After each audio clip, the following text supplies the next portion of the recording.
వాక్యం చదువుకుందాం. పరిశుద్ధ గ్రంథం నుండి నిర్గమాకాండము 34వ అధ్యాయం. మరియు యెహోవా మోషేతో, మొదటి పలకల వంటి 2 రాతి పలకలను చెక్కుము. నీవు పగలగొట్టిన మొదటి పలకల మీద వాక్యములను నేను ఈ పలకల మీద వ్రాసేదను. ఉదయమునకు నువ్వు సిద్ధపడి ఉదయమున సీనాయి కొండ ఎక్కి అక్కడ శిఖరం మీద నా సన్నిధిని నిలిచి ఉండవలెను. ఏ నరుడును నీతో ఈ కొండకు రాకూడదు. ఏ నరుడును ఈ కొండ మీద ఎక్కడైనాను కనపడకూడదు. ప్రార్థన చేసుకుందాం.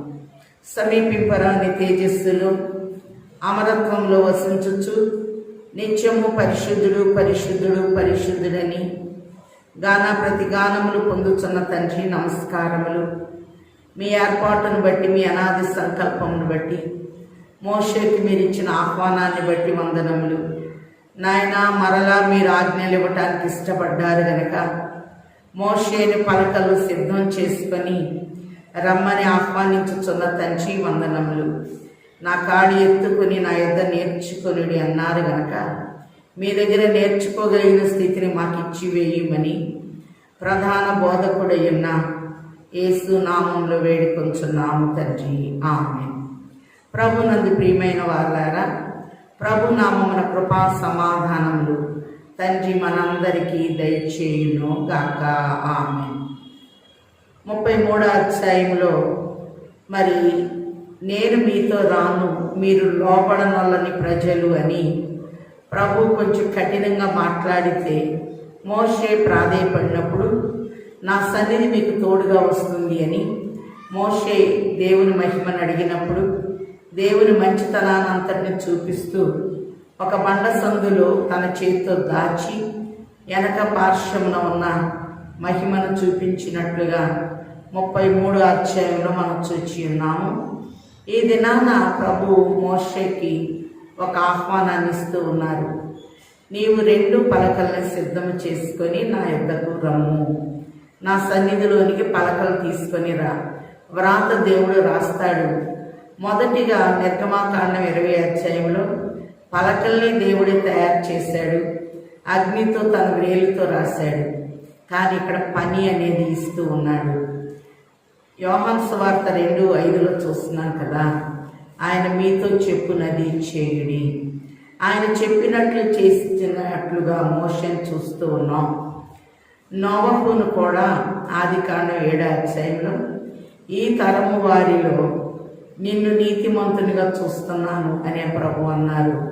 దేవుడు చెప్పినట్లు నోవహు చేసినట్లు చూస్తూ ఉన్నాం.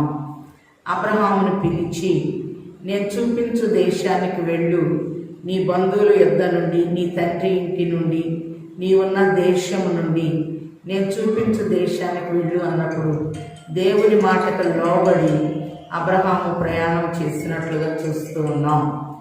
అలాగనే యెహోషువని పిలిచి ఈ జనాలను తీసుకొని యోర్దాన్ని దాటు అన్నప్పుడు ప్రభు చెప్పినట్లు చేసినట్లుగా చూస్తూ ఉన్నాం.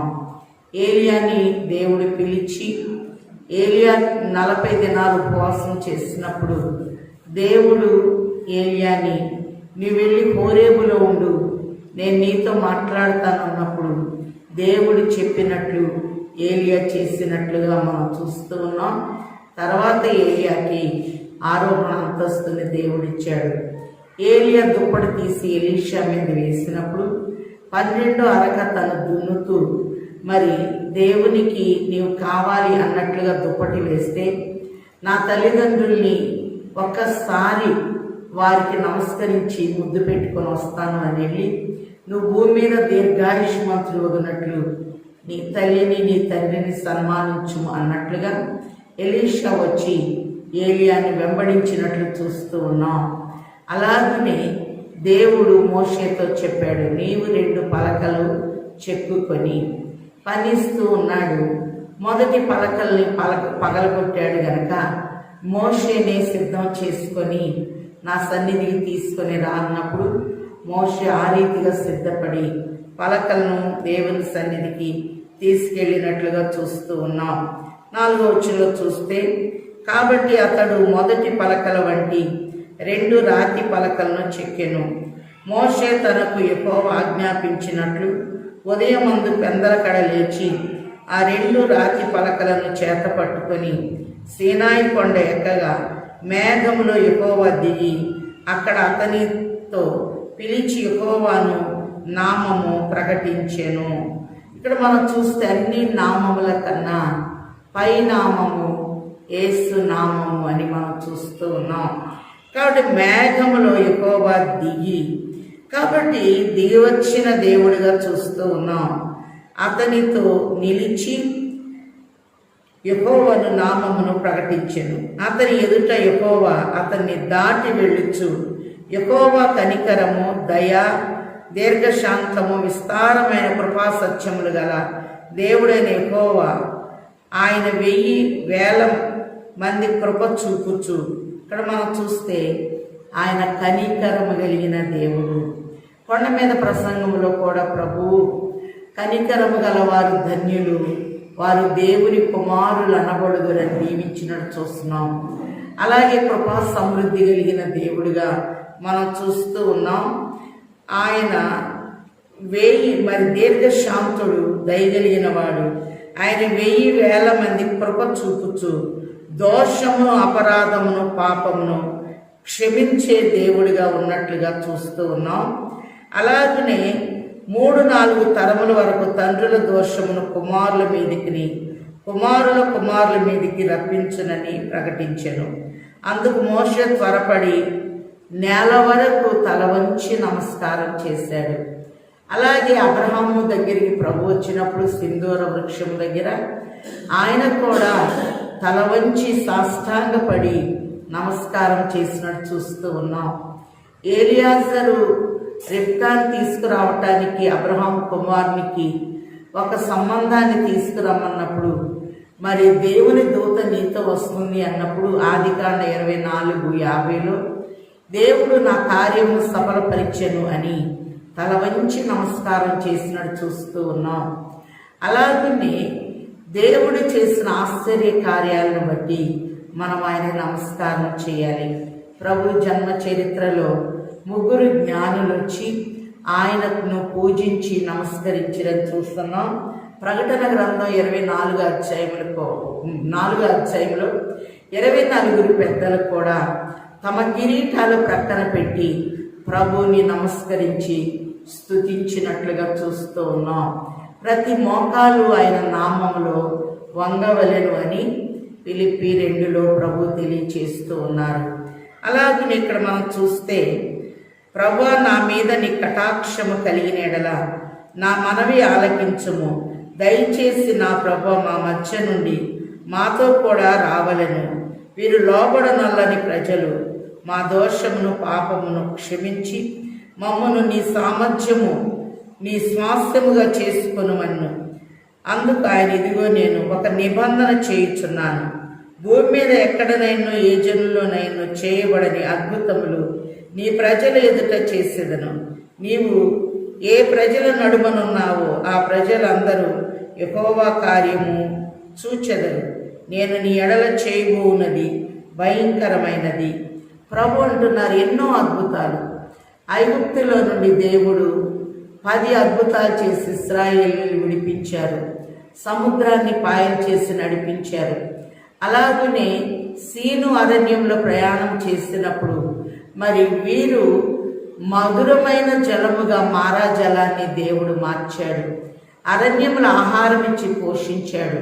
హోరేబులో బండలో నుండి నీళ్లు ఇచ్చి బ్రతికించాడు.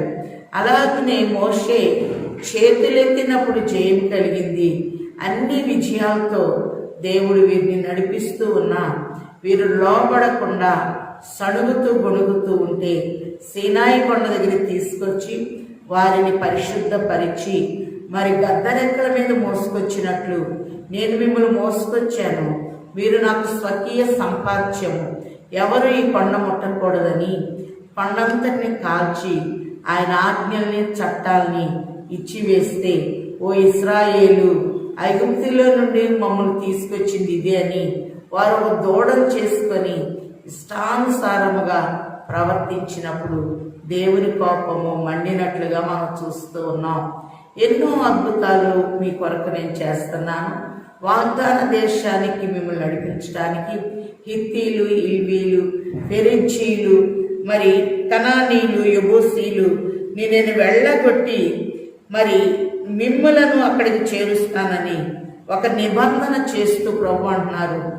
వారిలాగా మీరు ఉండకూడదు, మీరు నిబంధన ప్రజలు, మీరు నా మాట వినాలి. కాబట్టి ఎప్పుడు ఐగుప్తు ఆచారాలనే మీలోనికి రాకూడదు. నేను రోషం కలిగిన దేవుడని అని విగ్రహారాధన చేయకూడదని, వారి అలవాట్లు మీలోనికి రాకూడదని ప్రభువు వీరిని హెచ్చరిస్తూ ఉన్నారు. 16వ వచనంలో, మరియు నీవు నీ కుమారుల కొరకు వారి కుమార్తెలను పుచ్చుకునే ఎడల వారి కుమార్తెలు తమ దేవతలతో వ్యభిచరించి నీ కుమారులను తమ దేవతలతో వ్యభిచరింప చేయుదురేమో. కోత కోసిన దేవతలను చేసుకొనవలదు. మీరు పొంగని వాటి పండుగ ఆచరింపవలను. నేను నీకు ఆజ్ఞాపించినట్లు అబీబు నెలలో నియమక కాలమందు 7 దినములు పొంగని వాటినే తినవలెను. కాబట్టి పొంగని వాటినే తినాలి, పులిసిన పిండి మీలో ఉండకూడదు అని ఇదివరకు ప్రభు హెచ్చరించారు. పండుగ అనేది సంతోషాన్ని ఇస్తూ ఉంది. పండుగ అనేది ప్రతిష్ఠితం తెలియచేస్తూ ఉంది. ఏ విషయంలో మీరు అతిశయించకూడదు కనుక పొంగనివే తినాలి అని ప్రభు వీరిని హెచ్చరించినట్లుగా చూస్తూ ఉన్నాం. అంత మాత్రమే కాదు, అబీబు నెలలో ఐగుప్తు నుండి మీరు బయలుదేరి వచ్చితిరి. ప్రతి తొలుచూలు పిల్లయు నాది. నీ పశువుల్లో తొలుచూలు ప్రతి మొగది దూడయే గాని గొర్రె పిల్లయే గాని అది నాదగును. గొర్రె పిల్లను ఇచ్చి గాడిద పిల్లను విడిపింపవలను. దాన్ని విమోచింపని ఎడల దాని మెడను విరగ తీయవలను. నీ కుమారులు ప్రతి తొలుచూని వారిని విడిపింపవలను. నా సన్నిధిని మీరు ఒట్టి చేతులతో కనపడకూడదు. ప్రభు కొన్ని హెచ్చరికలు ఇస్తున్నారు. మీరు మిమ్మల్ని వాగ్దాన దేశానికి చేర్చి అక్కడున్న ప్రజల్ని నేను వెళ్ళగొడుతూ ఉన్నాను. వారి ఆచారాలు మీలోనికి రాకూడదు. వారితో మీరు నిబంధన చేసుకోకూడదు. పొంగని వాటిని 7 దినాలు మీరు తినాలి. అలాగనే మరి ప్రతి తొలి చూరు నాది. ఐగుప్తులో మీ తొలి సంతానాన్ని మీ పశువుల్లో మీ బిడ్డల్లో నేను కాపాడాను కనుక ప్రతిదీ పశువుల్లో కానీ మనుషుల్లో కానీ తొలి సంతానము జ్యేష్ఠత్వం ప్రభుకి ప్రతిష్ఠించాలి అని ప్రభు తెలియచేస్తూ ఉన్నారు. రోమా 8:29లో కూడా తన కుమారుడు అనేకుల్లో జ్యేష్ఠుడగునట్లు దేవుడు ఎవరిని ఎరిగెనో వారిని పిలిచెను, ఎవరిని పిలిచెనో వారిని నిర్ణయించెను, ఎవరిని నిర్ణయించెనో వారిని నీతిమంతులుగా తీర్చెను, ఎవరిని నీతిమంతులుగా తీర్చెను వారిని మహిమపరిచెను అనే మాట మనం చూస్తూ ఉన్నాం.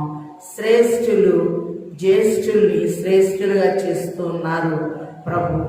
అలాగనే గాడిదను విడిపించడానికి గొర్రె పిల్లను బదులిచ్చినట్లుగా చూస్తూ ఉన్నాం.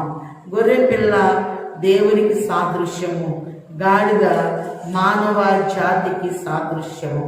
మరి మనం చూసినట్లయితే మరి యాకోబు కుమారుల్లో కూడా మరి ఒక కుమారుని అడవి గాడిద వంటి వాడు అని సంబోధించినట్లుగా ఆదికాండము 49లో ఇస్సాకారుని గురించి యాకోబు మాట్లాడేటప్పుడు అతడు 2 దొడ్ల మధ్య పండుకొని ఉండును అనే మాటని మనం చూస్తూ ఉన్నాం. ఒకసారి చూస్తే ఆదికాండము 49వ అధ్యాయము 14వ వచనంలో ఇస్సాకారు 2 దొడ్ల మధ్యను పండుకొని ఉన్న బలమైన గార్ధబొమ్మను చూస్తున్నాం. అంత మాత్రమే కాదు, ఇస్మాయేలు విషయంలో కూడా మరి ఇతడు అడవి గాడిద వంటి వాడు, ఇతని చేయి అందరి చేతులు ఇతనికి విరోధముగా ఉండును అనే మాటలను చూస్తూ ఉన్నాం.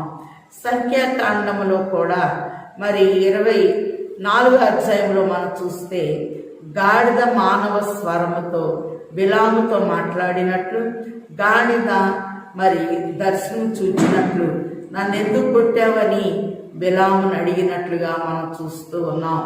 అలాగే ప్రభు గార్ధబం మీద యెరూషలేముకు ప్రయాణం చేసినప్పుడు ఆ గాడిదని క్రింద నడవనీయలేదు. బట్టలు పరిచి దారి పొడుగున మట్టలు వేసి దావీదు కుమారునికి జయమని యెరూషలేము వీధుల్లో నడిపించినట్లుగా మనం చూస్తూ ఉన్నాం. అలాగనే మనం చూస్తే మరి గాడిద ఎముకతో సంసోను 1000 మందిని హతమార్చినట్లుగా మనం చూస్తూ ఉన్నాం. అందుకే ఇక్కడ మనం చూసినట్లయితే దేవుని సన్నిధిలో వట్టి చేతులతో కనపడకూడదు. ప్రభు మనల్ని ఎంతగానో దీవించారు కాబట్టి సమస్తము కలిగి ఉన్నదేది ఆయన లేకుండా కలగలేదని మనం చూస్తున్నాం కనుక ఆయన ఇచ్చిన దానిలోనే దేవునికి ఎప్పుడైతే మనం గుప్పిలు విప్పుతామో ఆయన తన గుప్పిలు విప్పి ప్రతి జీవి కోరికను తీర్చును అనే మాటల్ని ప్రభు తెలియచేస్తూ ఉన్నారు. 21వ వచనంలో 6 దినములు నువ్వు పని చేసి 7వ దినమున విశ్రమింపవలను. దున్ను కాలమందైను కోత కాలమందైను ఆ దినమున విశ్రమింపవలను. మరియు నీవు గోధుమల కోతలో ప్రథమ ఫలముల పండుగననగా వారముల పండుగను సంవత్సరాంతమందు పంట కూర్పు పండుగను ఆచరింపవలను. సంవత్సరమునకు ముమ్మారు నీ పురుషులందరూ ప్రభువును ఇశ్రాయేలీయుల దేవుడైన యెహోవా సన్నిధిని కనబడవలను. కాబట్టి ఇక్కడ చూస్తే ప్రథమ ఫలముల పండుగ, గోధుమ గింజ భూమిలో చనిపోతే గాని మొలకెత్తదు అని 1 కొరింథీ 15లో చూస్తూ ఉన్నాం. ఈ గోధుమ గింజ ప్రభు యొక్క శరీరమునకు సాదృశ్యమై ఉన్నది. అలాగనే ప్రభుకి ప్రథమ ఫలముల పండుగ, కృతజ్ఞతార్పణల పండుగ, సంవత్సరాంతముల పండుగ అనేది ఆయన ఇచ్చిన పంటలో నుండి ప్రభుకిస్తూ ప్రభుని మనం సంతోష పెట్టవలసిన వారమై ఉన్నాము అని ప్రభు తన దేశానికి వెళ్ళేటప్పుడు ఎలా ఉండాలో చక్కగా తెలియచేస్తూ ఉన్నారు. పురుషులందరూ సంవత్సరానికి 3 మారులు ఆయన సన్నిధిలో కనపడాలి అని ప్రభు హెచ్చరిక చేస్తూ ఉన్నారు. అంత మాత్రమే కాదు, 26వ వచనంలో నీ భూమి యొక్క ప్రథమ ఫలముల్లో మొదటిది నీ దేవుడైన యెహోవా మందిరమునకు తేవలను. మేకపిల్లను దాని తల్లి పాలతో ఉడకపెట్టకూడదని మరియు యెహోవా మోషేతో ఇట్లను ఈ వాక్యములను వ్రాసికొనుము. ఏలయనగా ఈ వాక్యమును బట్టి నేను నీతోనూ ఇశ్రాయేలీయులతోనూ నిబంధన చేసి ఉన్నాను. మరి ఈరోజు కూడా ఇశ్రాయేల్ దేశంలో తల్లి పాలతో మేకపిల్లను ఉడకబెట్టకూడదని ఉంది కనుక పాలు ఇచ్చిన రోజు మటన్ ఇవ్వరు, మటన్ ఇచ్చిన రోజు పాలు అనేది ఇవ్వరు. ఈ వాగ్దానాన్ని బట్టే జూయిష్ హోటల్స్ వారు పాలు మటన్ని ఒకే దినము ఇవ్వరు. ఈ వాగ్దానాన్ని వారు మనకి తెలియచేస్తారు. అలాగనే ఇక్కడ మనం చూస్తే 28లో అతడు 40 రేయింబగలు యెహోవాతో కూడా అక్కడ ఉండెను. అతడు భోజనం చేయలేదు, నీళ్లు తాగలేదు. అంతలో ఆయన ఆ నిబంధన వాక్యములను అనగా 10 ఆజ్ఞల ఆ పలక మీద వ్రాసాను. ఇదివరకు మనం వ్రాతలు చూచాం, నేల మీద వ్రాత చూచాము. గోడ పూత మీద మెనే టెకేల్ ఉపాసిస్, నిన్ను త్రాసులో పెట్టి చూస్తున్నాను, నువ్వు తక్కువగా కనపడ్డావు అనేది చూచాం. అలాగనే గోడ పూత మీద వ్రాత రాజులు సరిచేసింది. నేల మీద ఉన్న వ్రాత మనం గమనించినట్లయితే ఒక స్త్రీని సరిచేసింది. మరి రాతి మీద వ్రాత ఇశ్రాయేలీయులకు ఆజ్ఞలుగా మారిని. మ్రాని మీద వ్రాత ఈయన యూదులకు రాజు అని నిర్ధారణ చేసింది. కర్ర మీద వ్రాత మరి 12 కర్రలు మందస్సంలో సంఖ్యాకాండం 17:5లో పెడితే అహరోను కర్ర అంటే యాజకత్వంలో ఉన్న కర్ర చిగురించి పుష్పించినట్లుగా చూస్తూ ఉన్నాం. అలాగనే మనం గమనించినట్లయితే కర్ర దగ్గర విచారణ చేయండి హోషేయ 4:12లో ప్రభు బయలుపరిచినట్లుగా మనం చూస్తూ ఉన్నాం. అలాగనే హృదయం మీద కూడా వ్రాత చూస్తూ ఉన్నాం. కొరింథీయులకు రాసిన 2వ పత్రిక 3:3లో రాతి మీద కానీ సిరాతో కానీ రాయబడక మెత్తని మీ హృదయాల మీద రాస్తే మీరు క్రీస్తు పత్రికలై ఉంటారు అని చూస్తున్నాం. మరలా దేవుని చే వ్రాత ఆజ్ఞలుగా రాసి మోషేకిస్తూ ఉన్నట్లుగా మనం చూస్తూ ఉన్నాం. మోషే 24వ అధ్యాయంలో రాత్రింపగళ్ళు ప్రభు సన్నిధిలో ఉన్నారు. మళ్ళీ ఆజ్ఞను తీసుకొని రావటానికి రాత్రింపగళ్ళు ఆయన ఉపవాసముతో ఆహారం తీసుకోలేదు, నీళ్లు తాగలేదు. అంత నిష్ట నియమాలతో మోషే ఆజ్ఞలను అందుకున్నట్లుగా చూస్తూ ఉన్నాం. 29లో మోషే సీనాయి కొండ దిగుచుండగా శాసనములు గల ఆ 2 పలకలు మోషే చేతిలో ఉండెను.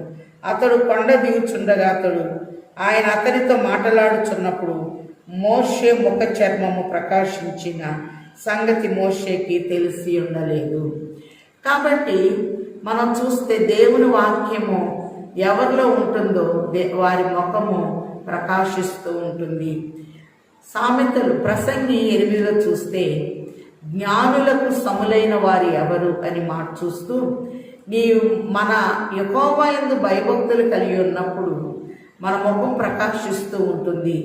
నీ ముఖము వెలుగునిస్తుంది, మోటుతనం మార్చబడుతుంది అనే మాటల్ని ప్రసంగి 8లో మనం చూస్తూ ఉన్నాం. దానియేలు తన స్నేహితులు ప్రభు సన్నిధిలో ఉన్నారు గనక వారి ముఖములు మిగతా వారి కంటే 10 అంతలు శ్రేష్ఠులుగా జ్ఞానములో వారి ముఖ వర్చస్సులో ఒక ప్రత్యేకత కనపడినట్లు చూస్తూ ఉన్నాం. దైవజనులు ముంగమూరి దేవదాసయ్య గారు ఒక మాట అన్నారు, ఎవరి మోకాళ్ళు నలుపెక్కుతాయో వారి ముఖం తెలిపెక్కుతుంది, సైతాన్ నోటికి పులిపెక్కుతుంది అని. మోషే దేవుని వాక్యము తెచ్చినప్పుడు ఆయన ముఖం ప్రకాశిస్తూ ఉంది. 119 దావీదు కీర్తన 135లో కూడా నీ వాక్యము వెల్లడి అవుట తోడనే వెలుగు కలుగును, అవి తెలివి లేని వారికి తెలివి కలిగించుననే మాటను చూస్తూ ఉన్నాం. ఆయన ముఖ వర్చస్సు అంతా ప్రకాశించిపోతూ ఉంటే మోషే నీ ముఖంను మేము చూడలేకపోతున్నాం ఆ ప్రకాశమానాన్ని అన్నప్పుడు మోషే తన ముఖం మీద ముసుగు వేసుకున్నట్లు చూస్తూ ఉన్నాం. అలాగే ముసుగు అనేది గౌరవాన్ని చూపిస్తుంది, ప్రభావాన్ని చూడలేనప్పుడు ఇక్కడ ముసుగు వేసుకున్నట్టు చూస్తున్నాం. యెషయా గ్రంథము 25 అధ్యాయం 28లో కూడా సమస్త జనముల మీద పరచబడిన ఈ ముసుగు ఈ పర్వతం మీద తీయబడును అనే మాట చూస్తున్నాం. స్త్రీలు ప్రార్థించేటప్పుడు దేవుని సన్నిధిలో ఉన్నప్పుడు ముసుగు వేసుకొనుట గౌరవము అనే మాటల్ని మనం చూస్తూ ఉన్నాము గనక ఇక్కడ మనం గమనించినట్లయితే 31వ వచనంలో మోషే వారిని పిలిచినప్పుడు అహరోను సమాజ ప్రధానులందరూ అతని యొద్దకు తిరిగి వచ్చిరి. మోషే వారితో మాట్లాడాను. అటు తర్వాత ఇశ్రాయేలీలందరూ సమీపింపగా సీనాయి కొండ మీద యెహోవా తనతో చెప్పినది యావత్తు అతడు వారికి ఆజ్ఞాపించెను. మోషే వారికి ఆ మాటలు చెప్పుట చాలించి తన ముఖం మీద ముసుగు వేసుకుని, అయినను మోషే యెహోవాతో మాట్లాడటకు ఆయన సన్నిధిని ప్రవేశించినది మొదలుకొని అతడు వెలుపలకు వచ్చే వరకు ఆ ముసుగు తీసివేశాను. అతడు వెలుపలకు వచ్చి తనకు ఆజ్ఞాపించిన దాన్ని ఇశ్రాయేలీలతో చెప్పాను. మోషే ముఖ చర్మం ప్రకాశింపగా ఇశ్రాయేలీలు మోషే ముఖము చూచిరి. మోషే ఆయనతో మాట్లాడటకు లోపలికి వెళ్ళి వరకు తన ముఖం మీద ముసుగు వేసుకొను. ఎప్పుడైతే దైవ సన్నిధి అనేది మనతో ఉంటుందో మన ముఖ వర్చస్సు అనేది ప్రకాశిస్తుంది అని ప్రభువు తెలియచేస్తూ ఉన్నారు. అలాగనే మనం గమనించినట్లయితే దేవుని యొక్క చట్టాలు దెబ్బతిన్నాయి 32వ అధ్యాయంలో. కానీ 34వ అధ్యాయంలో కరుణగలిగినటువంటి తండ్రి మరలా ఆజ్ఞల్ని ఇచ్చినట్లు, ఎలా ఉండాలో హెచ్చరిక చేసినట్లు, ప్రథమ ఫలముల పండుగ చేయాలి అని, అలాగనే పొంగని వాటిని మీరు 7 దినాలు తినాలి అని, మీరు దేవుని సన్నిధిలో ఒట్టి చేతులతో కనపడకూడదు అని, అలాగనే మరి అమోరీలు, హిత్తీలు, హిల్వీలు, పెరిచీలు, కనానీలు వారితో ఎలాంటి నిబంధన మీరు చేసుకోకూడదు. ఐగుప్తు ఆచారాలు, విగ్రహారాధన అనేది మీలోనికి రాకూడదు అని ప్రభు హెచ్చరించినట్లుగా చూస్తూ ఉన్నాం. అలాగనే ప్రభు సన్నిధిలో ఉండాలి అంటే మరి గొర్రె పిల్లని ఇచ్చి గాడిద పిల్లని విడిపించినట్లు తొలి సంతానం అంత నాది అని ప్రభు హెచ్చరించినట్లు చూస్తూ ఉన్నాము గనక ప్రభు ఇచ్చేటటువంటి ఆజ్ఞలను మనం పాటిస్తూ ఆయన చిత్తానుసారముగా ఆయన ఆజ్ఞలను అనుసరిస్తూ ముందుకు వెళ్ళగలిగిన స్థాయిని తండ్రి మనందరికీ ముమ్మరముగా దయచేయును గాక. ఆమేన్. ప్రార్థన చేసుకుందాం. మహాపరిశుద్ధుడై ఉన్న తండ్రి, వందనములు.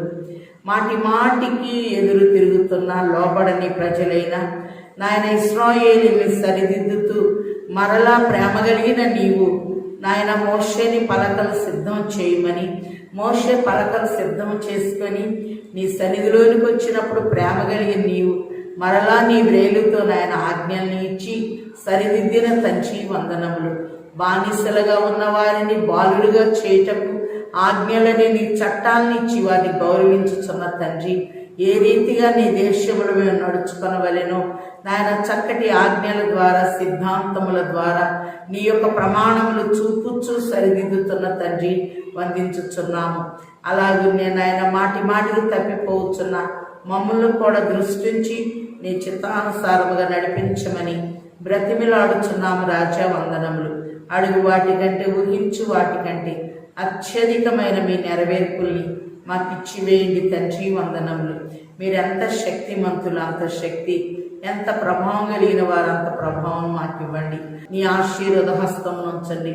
ఏ కుటుంబంలో ఏ యొక్క సమస్య ఉన్నదో మీరు నివారణ చేయండి. దుఃఖపడు వారు ధన్యులు, వారు ఓదార్చబడుదురన్న తండ్రి, నీ బిడ్డలు మీరు ఓదార్చండి నాయన, వందనాలు. 7 మాసాలు నీ రెక్కల నీడ దాచి 8వ మాసములో నాయన కృప వెంబడి కృపను ఇచ్చి నాయన మమ్మల్ని దీవించండి. వృద్ధులైన వారిని ఆశీర్వదించండి. చంటి బిడ్డలను దీవించండి. వివాహాలు కావలసిన బిడ్డలకు చక్కటి జతల్ని ఏర్పాటు చేయండి. వివాహాలైన వారికి నాయన చక్కటి సంతానపు దీవెనిచ్చి కృప చూపించండి. ఏ ఇంటిలో ఎంత శ్రమ ఉందో నాయన నివారణ చేసి నీ పిల్లలను కనికరించమని అడుగుచున్నాము తండ్రి, వందనములు. అలాగనే కేవలం నీ మీద ఆధారపడి ఉండగా నీ యొక్క చిత్తమును మా పట్ల జరిగించి మోషే ముఖ వర్చస్సు ప్రకాశించినట్లుగా నాయన నీ వాక్యము వెల్లడి ఒకటి తోడనే వెలుగు కలుగును, అవి తెలివి లేని వారికి తెలివి కలిగించునంటున్నారు గనక నీ వాక్యపు అడుగుల్లో, నీ వాక్యపు వెలుగుల్లో మమ్మల్ని నడిపించి వేయమని, మా కొరకు ప్రాణం పెట్టి తిరిగి లేచి మమ్మల్ని అందరిని ఆకర్షించుటకు వరుడుగా వచ్చుచున్న యేసు నామములో వేడుకొంచున్నాము తండ్రి, ఆమెన్. ప్రభు మిమ్మల్ని ఆశీర్వదించి మిమ్మల్ని కాపాడును గాక, ఆమెన్. ప్రభు మీ మీద తన సన్నిధి కాంతను ఉదయింపచేసి మిమ్మల్ని కరుణించును గాక, ఆమెన్. ప్రభు మీ మీద తన ముఖకాంతి ప్రకాశింపచేసి సమాధానంతో సమృద్ధితో నింపి నూరంతలుగా ఫలభరితముగా తండ్రి మనందరినీ వర్ధిల్ల చేయును గాక, ఆమెన్. అందరికీ మరణాత.